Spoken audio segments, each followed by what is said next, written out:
Hi, this is Sarit Switzer, and welcome to the It Is Taught podcast, a podcast devoted to the teachings of Rabbi Shneur Zalman of Liadi as recorded in his most famous work, the Tanya. My hope for this show is to make these teachings accessible and relatable to the average person, regardless of prior Jewish education or affiliation. The episodes follow the prescribed daily study portions and are meant to serve as practical lessons in how to live your life as your true self and develop an authentic and powerful relationship with your Creator. I have personally experienced the effects the study of this work has had on me, and I'm excited to share what I can of this knowledge with you. So please join me on this journey of learning, self-growth, and connection with your source.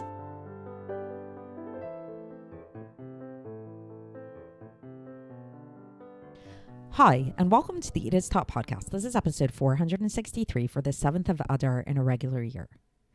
Today we're going to talk about Stockholm syndrome, that curious phenomenon whereby captors begin to develop an attachment or a feeling of positive feelings towards their captors or towards their situation of captivity. The origin of this phrase, interestingly enough, I looked it up because I was curious, was in 1973 when in Stockholm syndrome, there was a failed bank robbery. And in this as a result of the failed bank robbery, the robbers held 4 of the employees of the bank captive for 6 days until eventually they negotiated their release. So they sort of held them as hostage. And then the weird thing was that during this period of captivity, during this almost a week of captivity, the captors actually began to develop a bond with their captors to the point that after they were released, they actually refused to testify against them. And they actually, not only that, they actually raised money for their defense. So pretty crazy. And it's hard for us to really understand this, but the truth is Stockholm syndrome is a real thing. And it's been documented time and time again in many different situations. And as we'll soon come to realize in today's episode, Stockholm syndrome is actually something that all of us experience on some level. And it's something that as a nation, Jews, we all experienced it during our captivity in Egypt, which is why when you look at the story of our release from Egypt, our escape from Egypt, it's actually very curious because it's, we all celebrate Pesach. This is a very famous question that's asked is like, why do we eat matzah on Pesach? Because we ran away from the Egyptians, we ran out of Egypt and we didn't have enough time for the bread to rise. And so thus we eat matzah instead of leavened bread because the leavened bread would take too long to rise. But the famous question that comes up is why were we rushing so much? At that point, after the 10 plagues in Egypt, Pharaoh was more than happy to let us go. He was actually like kicking us out at that point. And if God would have, said the Jews have to leave forever, Pharaoh would be totally happy with it. So if we weren't running away from the Egyptians, who were we running away from? The truth is we were actually running away from ourselves. We were running away from our identification with the Egyptians within ourselves, because the Jews were so steeped within the exile of Egypt that they actually started to develop this Stockholm syndrome in Egypt. They started to develop with Egyptian ideals and values and all of that kind of stuff. Nevertheless, just like, many captives, hopefully, who still do on some level want to be rescued and realize that they're in captivity. The Jews as well had that spark of godliness within them, which really ultimately became manifest at the time of the giving of the Torah, which came a bit later. But there was this. Yesterday we spoke about the rescuing of the princess, the rescuing of the godly soul from within exile. So this is exactly what it was: is that there was this, godly part of themselves. They weren't fully Jews yet until the giving of the Torah, but nevertheless there was this godly awareness that they had, this desire that they had to want to become one with God, that ultimately got them to leave their exile in Egypt and escape and leave in spite of their pull and their attraction towards the Egyptian values, towards Egypt, the country, which is why they left in such haste, because if they didn't leave in such haste, there was a danger that they would be swallowed up by Egypt itself. So we can kind of identify with this. And if you think about different times in your life when there's something that you have to do that you really don't want to do, but you need to do it. And often the way to go about that is really just do it. Don't think about it. Because if you sit and think about it too much, if you delay, if you just wait around a little bit, then you might your impulses not to do that thing might make you lethargic and prevent you from doing whatever it is that you want to do. So that's going to be the theme of today's episode, is this whole idea of Stockholm syndrome and this whole idea of this internal battle that we all experience between our animal self and our godly self, and how really until Mashiach comes, when indeed all the negativity in the world will be transformed into holiness, and then there won't be the same battle in the same way.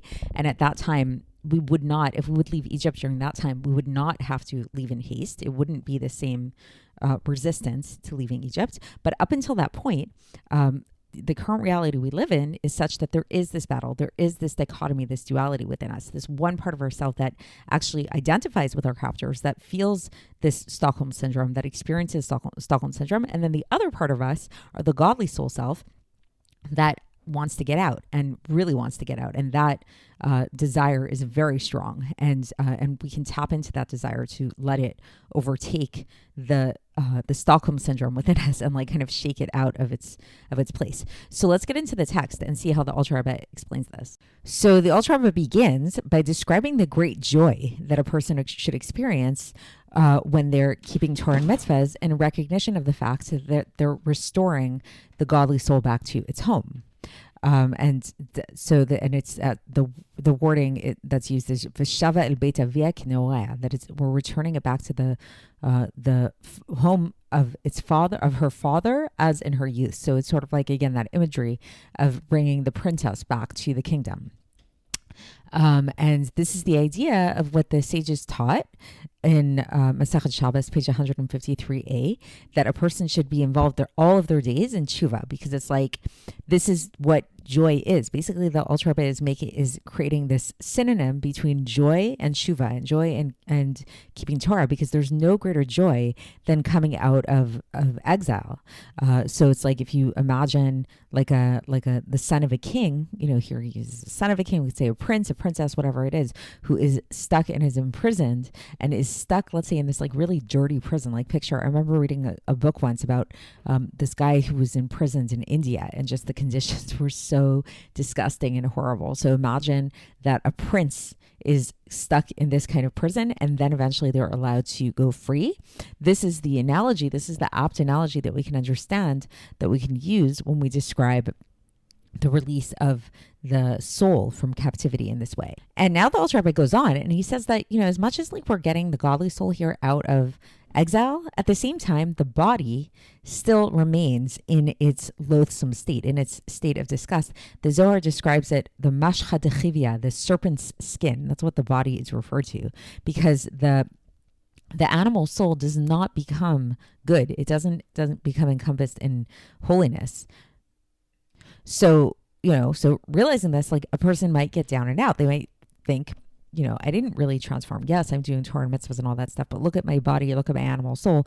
I still have the same desires I always had. It's still a body that has cravings and things like that. So the Alter Rebbe says here, this should not get you down, because again, you have these two parts of you. You have the godly soul and then you have the animal soul. Don't let the animal mix you up and confuse you and get you down and take you away from this joy that you're experiencing in this freedom and this liberation that you just described. Now the Alter Rebbe is going to bring in this idea of Egypt that we spoke about in the introduction, this idea of why it is that the Jews had to run away. So the way it's described in Shmot, chapter 14, verse 5, Kivarach ha'am, that the Jewish people ran away from Egypt. And the Alter Rebbe asks the famous question. He says, it's seemingly this is very strange, because at that point, after all the plagues and everything like that, if they would have said to Pharaoh, please let us go free forever, he would have let them go free. It would have been a done deal that they would go free. But the evil, the bad, the negativity within the hearts of within the souls of the Jews at that time was still very much alive and in its full intensity in the left ventricle of the heart. And this impurity did not totally go away until the giving of the Torah, which came later on after the exodus from Egypt. So again, these Jews also, they had these two parts of themselves. On the one hand, their animal soul was like still really steeped in tumah, really steeped in impurity, in the negativity of Egypt. However, they also had a godly soul, and this godly soul really, really, really wanted to get out, really wanted to come out of the Sitra Achra, which is the impurity of Egypt, and to connect with God. And then the Alter Rebbe brings a few citations to support this idea of really escaping into God, this visual of escaping into God. The first one is from Yirmiyahu chapter 16, verse 19, where it says, Hashem uzi monusi b'yom tzara v'gomer. God is my strength and my fortress, my refuge in the day of affliction. The next one is from Shmuel Bet, chapter 22, verse 3, where it says, Miskabi u'menusi v'gomer. God is my high tower and my refuge. And then also from the prayer of Adon Olam, where it says, V'hu manosli, he is my escape. So all these things really to describe that really ultimately the godly soul, as much as the animal soul never really changes, the animal soul, at least for the Benoni, stays very much alive and well, and still has this, is still really seeped in evil.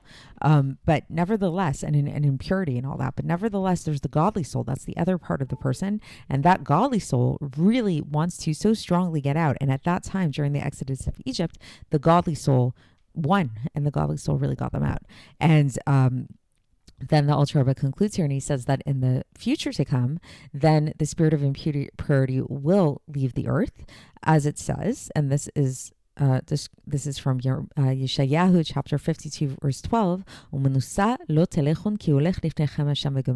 will not go out in haste, nor go in flight, for God will go before you. So in the future to come, we will not have this Stockholm syndrome. We will not have any part of ourselves that's connected to impurity. And so then if we did have to go out of Egypt again, it wouldn't have to be, and in the future, which it will be like going out of Egypt, because it's described that the future redemption is very much going to be like what it was in many ways. It's going to parallel our leaving Egypt. But unlike the time of leaving Egypt, we won't have to leave in such a rush. We'll be willingly go. We'll want to go. So it's, maybe we'll go really quickly, but it won't be in this like frantic way of like wanting to escape, wanting to make sure that we don't get confused by our lower selves. So sort of like, again, if you think about these captives in captivity, like modern day hostages or something, you could imagine that if they do get rescued, there's still that part of themselves that still realizes, that still is rational enough to recognize that they want to be rescued, they want to leave, they want to go home, but they might do it really quickly because they have become attached to their captors. They have developed that Stockholm syndrome. But in this future time to come, there won't be that confusion anymore. And it will just be very clear that, I just want to go home, and that's it. And there is no other voice inside of me that's telling me something else. So that's the end of the section for today. And we'll continue along these lines tomorrow with the same chapter. And I'll speak to you then. Thanks for listening to the It Is Taught podcast, hosted by Sarit Switzer. This podcast is dedicated in loving memory of my maternal grandfather, Avraham Yitzchak ben Binyamin HaKohen of blessed memory. Music by Shoshana. If you enjoyed this episode and would like to support the show, please share it with others and subscribe on YouTube, Apple iTunes, Spotify, or wherever you listen to podcasts. And make sure to leave us a 5-star review. To find out more about the It Is Taught project, including more information on my soon-to-be published book, please visit our website, itistaught.com. To catch the latest from me, follow me on Facebook, Instagram, and Twitter. Looking forward to speaking with you tomorrow, and until then, have a great day.